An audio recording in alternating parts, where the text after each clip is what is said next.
우리가 목표라는 말 안 쓰지만 어찌됐든 우리 수행에서 큰 수행적 결과라고 한다면은 근데 수행의 결과로 하면 지혜겠죠. 근데 지혜가 나는 마음을 우리는 균형이 맞는 마음 이렇게 말해요. 지혜가 균형 있는 마음에서 일어난다는 것을 오늘도 한번 체험했죠. 지혜가 나서 체험한 게 아니고 지혜가 안 나서 체험한 거예요. 지혜가 없어서 체험한 겁니다. 왜냐하면 보통 점심을 먹고 나면 난 그냥 물을 먹거든요. 생수를 마시는데 오늘 너무 춥잖아요. 그래서 정말 큰 마음 먹고 커피를 주문해서 점심 때 마셨거든요. 보통 커피가 좀 독한 커피잖아요. 보통 많이 태워서 뽑기 때문에. 그러니까 아까 기초성 법문을 하는데 마음이 성성하더라고요. 성성해서 잘했어요. 근데 문제가 뭔가 보통 내가 기초성 법문을 하면은 그냥 입이 알아서 지가 하고요. 나는 이제 우리식으로 말하면 나는 보통 아는 마음을 알면서 하고 있어요. 아는 마음을 알면서 기초성 법문을 하고 있어요. 근데 아는 마음에 대한 이해가 없어요. 정신은 또렷또렷하고 말도 잘하는 것 같은데 아는 마음에 대한 이해가 없어요. 왜 없는가? 커피 마셔서. 커피 마셔서 없습니다. 커피 마셔서 마음이 균형이 없어요. 균형이 한쪽으로 확 쏠렸죠. 활발함 쪽으로 확 쏠렸어요. 고요함 쪽에 마음이 없어요. 근데 내가 내 마음 상태를 가장 구체성 있게 알 수 있을 때가 사실은 법문할 때예요. 법문할 때 내 마음이 좋은가 안 좋은가는 너무나 분명히 드러납니다. 왜냐하면 법문할 때 내 법문의 내용이 법이라는 내용이에요. 법과 발음과 참됨과 의미와 진정한 삶의 가치 이런 이야기 하잖아요. 근데 이런 이야기를 하면서 이런 이야기에 대해서 내가 내적으로 스스로 공감되지 않으면 내 느낌이 어떠냐면 지금 거짓말하고 있네 이런 느낌이 들거든요. 정말 내 마음의 느낌 그래요. 내가 거짓말을 하고 있다고 내가 느끼면서 말해서 기분이 아주 안 좋아요. 기분이 아주 안 좋습니다. 그래서 법문할 때는 그런 공감의 느낌이 있는가, 그런 지혜적 내용에 대해서 내 마음에 공감의 느낌이 있는가 없는가가 내게는 아주 중요합니다. 그런 공감의 느낌이 있다면 내게 지혜가 있는 것이고, 지혜가 있으면서 그런 공감의 느낌이 있으면 내 마음에서 힘이 이렇게 일어나요. 그런 말을 하는 데 있어서 내 마음에 힘이 있어요. 그래서 법문할 때 내가 가장 내 마음 상태에 대해서 분명히 압니다. 그래서 제가 법회하기 전에 절대 안 하는 것, 밥 많이 먹는 것. 법회 중에 상당히 곤란할 때가 어디냐면은 호두마을 같은 데서 인터뷰할 때 보면 가끔 사람이 선생님 마시세요 가져와요. 꼴깍 마시잖아요. 꼴깍 마시면 말하다 보면 마음의 파워가 뚝뚝뚝 떨어지게 느껴져요. 그럼 뭐지 하고 또 보면 얼마나 예민한지 몰라요. 정말 예민합니다. 설탕 넣은 것, 무슨 당류 내지는 좀 소화할 거리가 있는 것, 소화할 거리가 있는 음료, 그런 거 마시면 마음의 에너지가 뚝뚝뚝 떨어집니다. 이게 정말 예민하거든요. 커피 마시면 거의 자살행위죠, 자살행위. 법회 시작 전에 커피 마시면 거의 자살행위예요. 오늘은 2시간 전에 마셨는데도 마음 상태가 그랬죠. 그걸 통해서 항상 했던 말이지만 지혜가 나는 마음은 마음이 균형이 맞는 마음이다. 오력의 균형이 중요하다. 오력이 균형된 마음, 그게 지혜가 날 수 있는 마음의 상태다. 그리고 우리가 수행하는 게 기본적인 수행적 테크닉은 마음의 활발함과 마음의 고요함의 균형이다. 이렇게 균형 이야기하는 것, 그리고 법이란 것은 이해되는 것이다. 이런 말들을 이런 경우를 만나서 다시 한번 확인하게 됩니다. 근데 일상적으로 수행할 때는 저도 크게 개의치 않습니다. 그냥 일상적으로 수행할 때는 크게 개의치 않아요. 밥도 많이 먹고요. 만약에 여러분 가운데 난 정말 수행해야 돼. 난 정말 수행이 내 삶의 의미야. 삶은 삶대로 살겠지만 수행이 내 삶에 가장 중요해 라고 생각하는 분이 만약 계시다면 그분 같은 경우에는 이런 걸 통제해야죠. 먹는 걸 통제해야 됩니다. 그리고 마시는 것도 통제해야 돼요. 커피는 우리에게 아주 안 좋습니다. 사실은 마음의 균형을 확 무너뜨려요. 흔히 사람들이 마음이 좋다는 상태, 커피 먹으면 정신 번쩍 든다, 마음에 힘이 있다 이런 말 해요. 다 그게 활발함 쪽에 마음이 좋아졌어 그렇게 느끼는 겁니다. 근데 그 활발함은 그렇게 물질을 통해서 외적 물질을 통해서 마음이 변할 때 그게 한쪽으로만 변해요. 그것은 다른 반대편을 희생하면서 그렇게 되는 거죠. 외적 물질을 통해서 마음의 힘을 키운다 하더라도 그건 한쪽의 힘만 키우고요. 다른 쪽의 힘은 희생돼요. 그러면 균형은 더 안 맞아요. 우리가 되고자 하는 마음 상태가 더 멀어지는 거죠. 우리가 수행을 통해서 주로 균형 맞추고자 하는 마음은 마음의 활발함과 고요함이요. 이건 여러분 수행의 테크닉적으로 가장 기본적인 방법이죠. 마음의 활발함과 고요함이요. 그리고 마음의 활발함과 고요함을 균형 맞게 하는 가장 거친 방법이자 가장 효과적인 방법은 뭔가 하면요. 좌선과 경행을 교도하는 겁니다. 여러분 가운데 혹시 경행은 그냥 몸 풀어주는 거야. 좌선은 너무 많이 하면 다리가 아프니까 경행을 통해서 걷는 걸 통해서 다리 풀어주는 거야. 그래서 다리가 풀리면 다리가 좀 편해지면 다시 좌선하면서 본격적인 수행을 해라고 생각하는 분이 있다면 그건 아주 크게 잘못 생각하는 겁니다. 경행이 아주 중요합니다. 만약에 경행 수행하면서 설렁설렁 수행하고 수행 상태 자체가 이게 수행하는 거야 그냥 몸 푸는 거지 수행하는 것 같지 않네 라고 느낀다면 그건 경행 수행을 못하고 있는 것이고요. 수행 그 자체에 뭔가 균형이 안 맞는 거예요. 아까도 말했지만 우리에게 중요한 건요 마음의 균형이 맞는 거예요. 경행할 때 마음의 균형이 더 맞는가? 좌선할 때 마음이 더 균형이 맞는가? 라고 한다면 거의 대부분 경우에 있어서 경행할 때 마음의 균형이 더 맞습니다. 마음의 균형이라고 하면 너무나 미세하죠. 마음의 균형, 도대체 마음이 뭔지도 잘 모르겠는데 거기에 한 발 더 나가서 마음의 균형을 어떻게 맞추지? 라고 생각할 수 있어요. 우리가 마음의 균형을 맞추는 방법은요 아주 단순해요. 어떨 때 마음의 균형이 맞는가? 내가 없을 때 마음의 균형이 맞습니다. 내가 개입하지 않으면 마음의 균형이 맞아요. 그래서 사실 여러분이 일상의 삶을 그렇게 화나고 그렇게 욕심나지 않는 상태에서 그냥 수행하지 않으면서 일상의 삶을 살고 있을 때 그때도 어떤 측면에서는 마음의 균형은 맞다고 말할 수 있어요. 근데 그건 아주 수준 낮은 상태에서의 마음의 균형이겠죠. 여러분이 좌선할 때 나의 개입이 많은가? 경행할 때 나의 개입이 많은가 하면 당연히 좌선할 때 나의 개입이 많을 거예요. 그러면 좌선할 때 마음의 균형이 맞는가? 경행할 때 마음의 균형이 맞는가라고 한다면 경행할 때 훨씬 더 마음의 균형이 맞아요. 그래서 균형 맞는 마음으로 수행을 바른 방향으로 하고 있고 바른 방향으로 좋은 마음들이 개발되어 가고 있는 수행자라면요.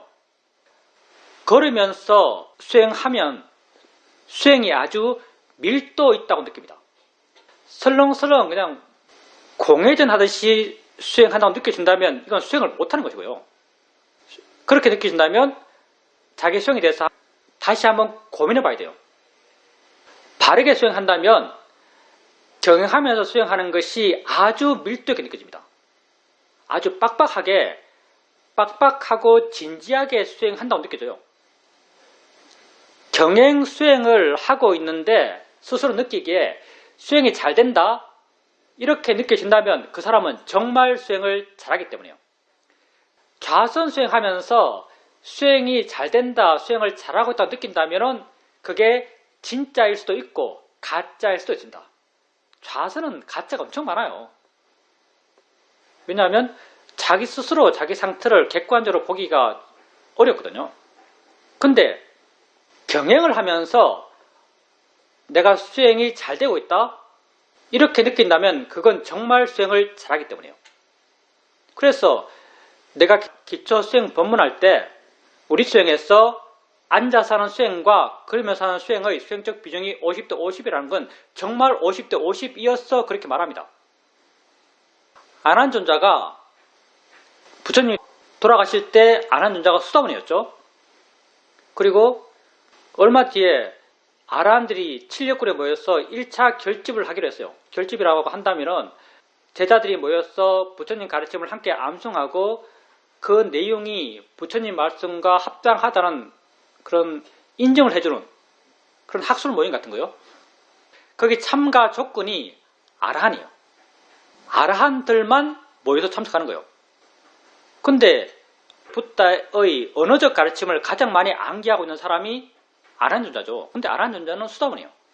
그래서 빨리 참석하기 위해서 아라한 되기 위해서 그 전날 수행했죠. 밤새 수행했어요. 밤새 수행을 어떤 자세로 했는가? 밤새 수행을 걸으면서 수행했습니다. 한 번도 자세를 안 했어요. 밤새 걸으면서 수행했어요. 그리고 너무 많이 걸었다 생각하고 좀 몸을 쉬어줘야겠다고 생각하면서 침대에 누운 자세를 수행하려고 몸을 침대로 조금 기울이는 그 자세에서 이분이 아란됐어요. 무슨 말을 하고 싶은가? 걷는 것, 그게 결코 보조적인 수행이 아닙니다. 부처님 당시 때 모든 부처님이 계셨던 비구들이 있었던 그런 수행처, 그런 사찰에는요, 경행대라고 있습니다. 여러분 경전 읽으면 경행대에서 경행하고 있는 비구들 많이 나와요. 그 비구들 방에서 좌선하고 나와서 다리 풀려고 경행하고 있는 거 아닙니다. 그게 아주 진지한 수행의 자세예요. 그래서 경행 수행을 무시하지 마십시오. 경행 수행을 무시하지 마세요. 실제 좌선과 경행 가운데 뭐가 더 이 수행의 본질을 더 쉽게 드러내는가 하면 경행이라고 말하고 싶어요. 경행에 대한 이야기는 경전에 정말 많이 나옵니다.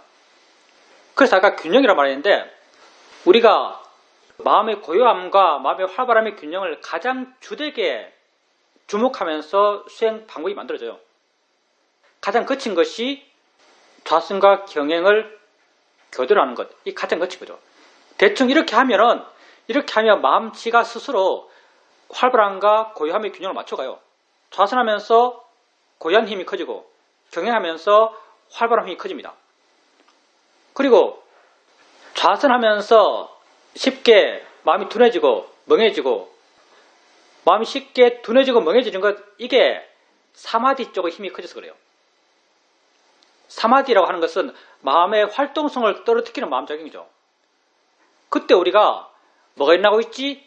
뭐가 알아지지? 이런 거 해요. 이 역할이 뭐겠어요? 이 역할이 활발한 마음을 키우는 역할을 해요. 그때 활발한 마음이 커지는 걸 어떻게 느끼는가? 마음이 좀 넓어진 듯 느껴지고 마음이 좀 밝아진 듯 느껴져요.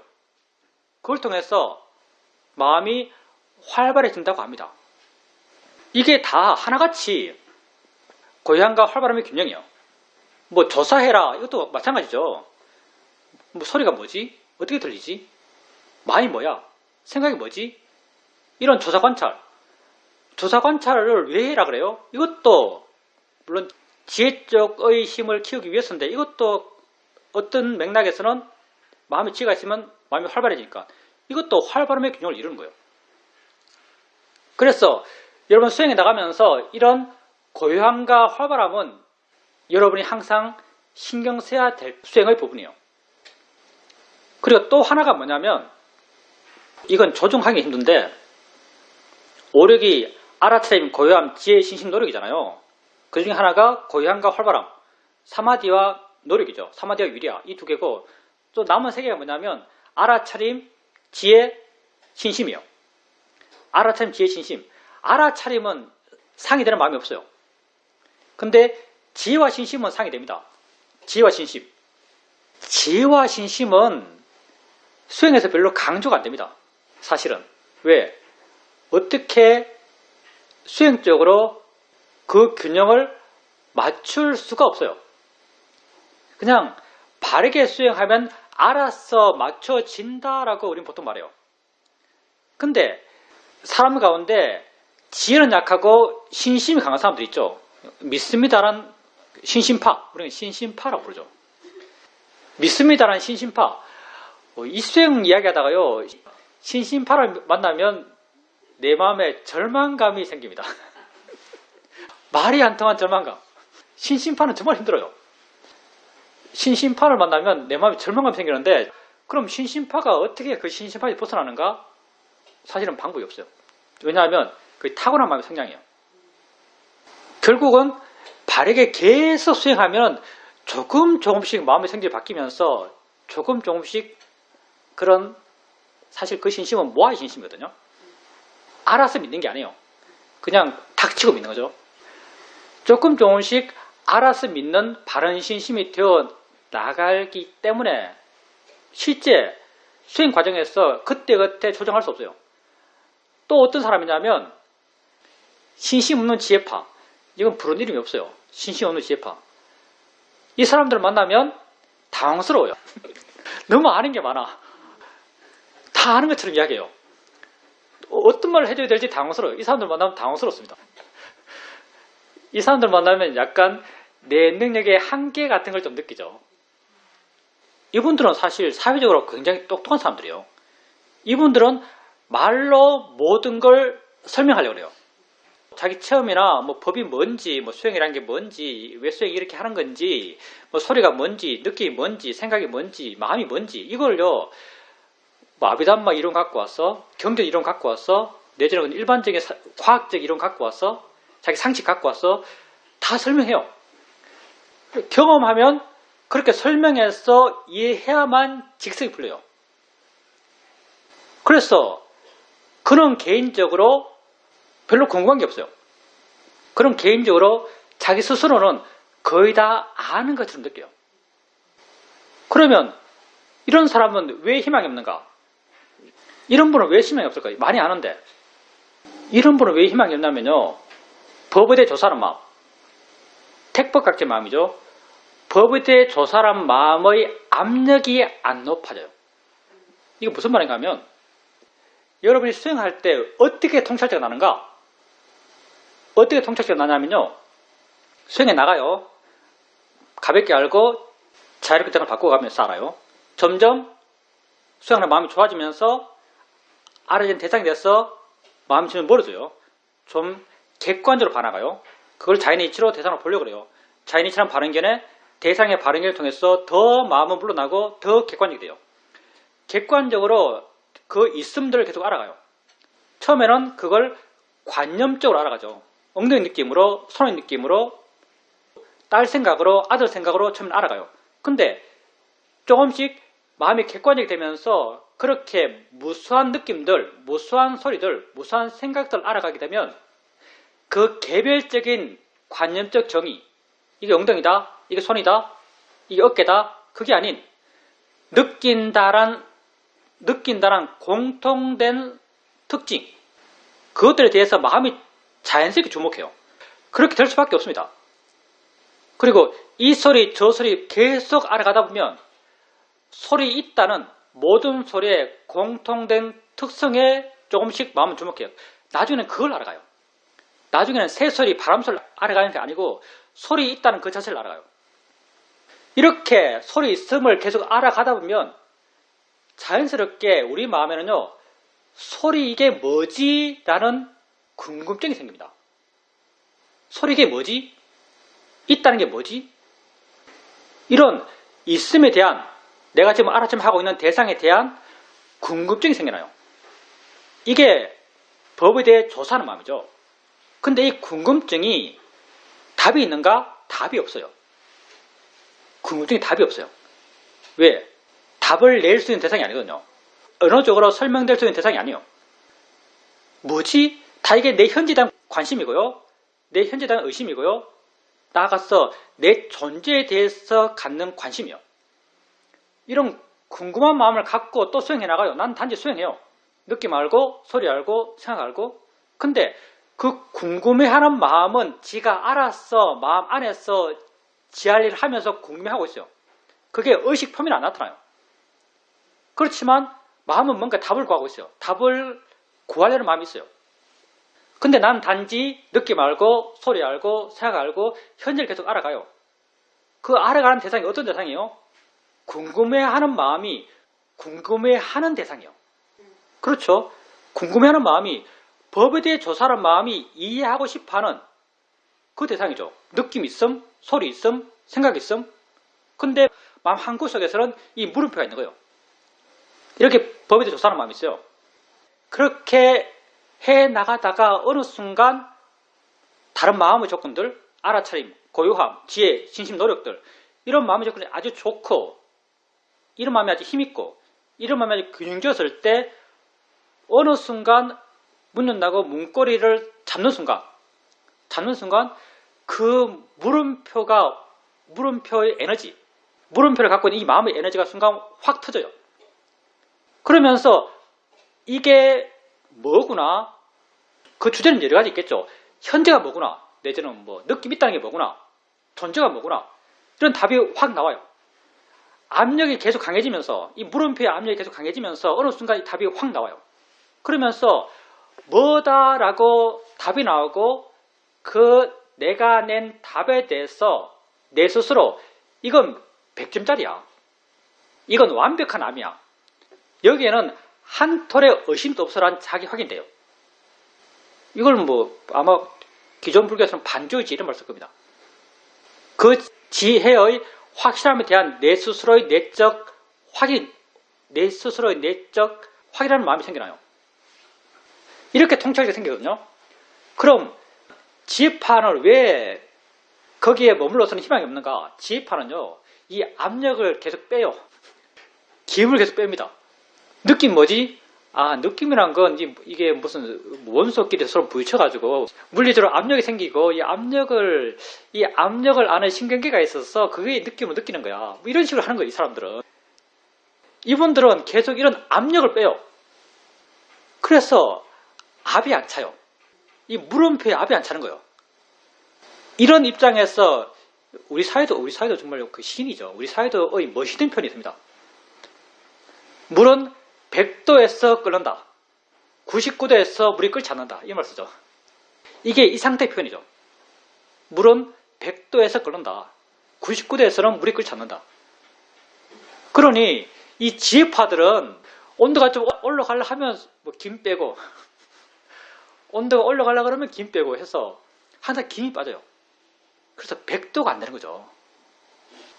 언어적으로는 모든 것을 아는 것처럼 말하는데 실제 아는 것은 하나도 없죠. 우리가 진짜 아는 것은 별로 없습니다. 진짜 아는 것. 당연히 상식 있는 모든 사람이 안다는 것까지도요. 그걸 언어적으로는 다 안다 말할 수 있겠죠. 대표적으로 나는 이 순간 현재를 산다. 집에 가서 남편한테 물어보세요. 당신 이 순간 현재를 산 줄 알아요? 하면 다 안다 그럴 겁니다. 내가 뭐 어제 살아? 내일 살 거야? 지금 사는 거지? 그래, 나는 이 순간 현재를 살아. 현재뿐이야. 라는 걸 나도 알아. 뭐 그게 뭐 대단해? 이렇게 말할 거예요. 근데 그 사람이 진짜 아는가? 네, 진짜 알지 못합니다. 현재가 뭔지 몰라요, 사실은요. 왜 현재가 뭔지 모른다 말하는가? 진짜 안다면, 그게 정말 지혜라면 그는 어제로부터 내일로부터 자유로울 거예요. 현재뿐인데 내게 알아지지 않는 것으로부터 그는 괴롭지 않을 거예요. 지금뿐인데요. 우린 정말 지금뿐이에요. 내가 마땅히 반응해야 할 것은 지금 내게 알아진 것뿐이에요. 그러니 사람들이 안다고 말하는 게 정말 얼마나 얕은지, 실제로 그게 아닌 게 아닌 것이라고 우리 말할 수 있어요. 근데 여러분 수행하면서 계속 마음을 현재 두면서 현재 있다는 것에 대해서 알게 모르게 여러분 마음에 물음표가 생기고 현재 존재에 대해서 알게 모르게 여러분 마음에 물음표가 생기고 그런 지속적인 수행을 통해서 마음의 조건이 좀 좋아지고 내가 지금 수행하면서 알아가고 있는 것 그게 내 물음표의 대상이에요. 그 물음표가 다 현재 존재다 물음표거든요. 근데 내가 계속 알아가요. 계속 사실은 물음표를 자극하고 있는 거예요. 물음표의 대상이거든요. 그렇게 계속 수행하는 마음이 좋아지고 물음표의 압력이 커져가고 해 나가다 보면 어느 순간 내가 현재 산다는 것, 지금뿐이라는 것, 내 삶이라는 것은 오직 지금 있는 것이라는 것, 이런 것에 대한 그 물음표의 답이 현재 있다는 것이 어떤 의미인지에 대한 답이 순간 확 나옵니다. 물음표가 확 터지는 거죠. 그리고 그때 내가 뭘 느끼는가? 그때 내가 느끼는 것은 자유로움이에요. 물론 그 자유로움은 마음이 가벼워진다, 부드러워진다, 물러난다 이렇게 표현해요. 근데 뭐로부터 자유로워진가? 그게 시간으로부터, 지금 내게 없는 것으로부터, 지금 내게 알아지지 않는 것으로부터, 내 현재에 속하지 않는 것으로부터 자유로워져요. 이런 지혜가 없는 분들, 이런 현재에 대한 지혜가 없다면 나는 묶여있죠. 지금 현재에 속하지 않는 것에도 수없이 묶여있어요. 여러분도 지금 여러분에게 없는 것, 지금 여러분에게 알아지지 않는 것, 그것에 여러분이 수없이 묶여있어요.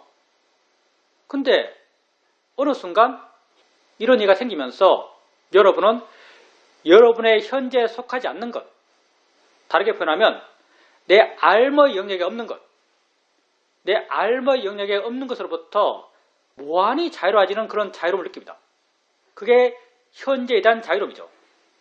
그게 현재에 대한 지혜예요. 그 물음표의 폭발이죠. 일종의 통찰지의 생김이요. 자, 그러면 이 통찰지가 가다가 한번 그게 생기고 그게 그걸로 끝인가 하면은 우린 또 계속 수행할 거죠. 우린 계속 수행해 나가요. 그러면 우리가 계속 수행하면서 계속 알아가는 또 뭐예요? 알아가는 게 느낌이 있다고 알고 소리 있다고 알고 생각이 있다고 알아가는 것, 그게 우리 수행의 방향이죠. 근데 그 느낌들, 그 소리들, 그 생각들이 뭐예요? 그 생각들이 통찰지의 내용이에요. 그것들이 다 현재에 있는 것이죠. 내가 현재를 이해했어요. 지금 있다는 게 어떤 의미인지를 내가 통찰했어요. 근데 난 그 다음 순간부터 다시 또 현재에 있는 느낌들, 현재에 있는 소리들, 현재에 있는 생각들을 알아가요. 내게 그런 통찰지가 생겼을 때 나는 거의 그때 느낌상 그래요. 통찰지가 날 때는 아주 강력하기 때문에 그때 느낌상 무한한 자유로움을 느껴요. 지혜가 내 마음을 자유롭게 했죠. 근데 그 다음 또 현재에 있는 느낌, 현재에 있는 소리, 현재에 있는 생각을 알아가요. 그때 현재에 있는 생각을 알아갈 때 현재에 대한 나의 이해가 지 일 안 하겠어요. 현재에 대한 나의 이해, 현재에 대한 나의 통찰, 그것과 지금 내가 알고 있는 현재, 내용적으로 똑같은 거죠.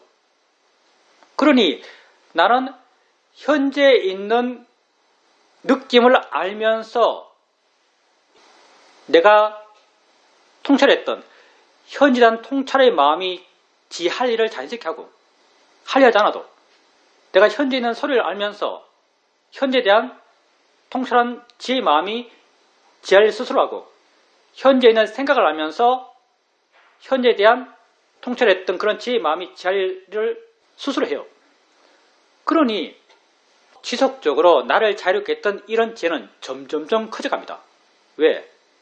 따로 특별하게 뭔가 생긴 게 아니거든요. 따로 특별하게 뭔가 생긴 게 아니에요.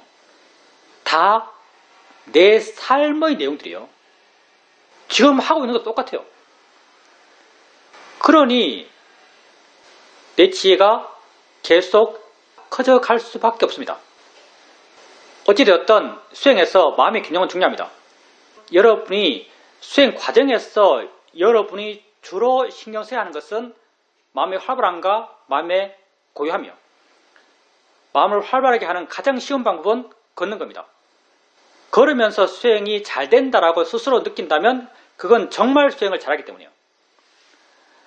경행수행에서 가장 효과적인 경행 상태는요, 일직선에 20m 내지 30m 거리에서 왔다 갔다 하면서 하는 것이 가장 효과적이에요.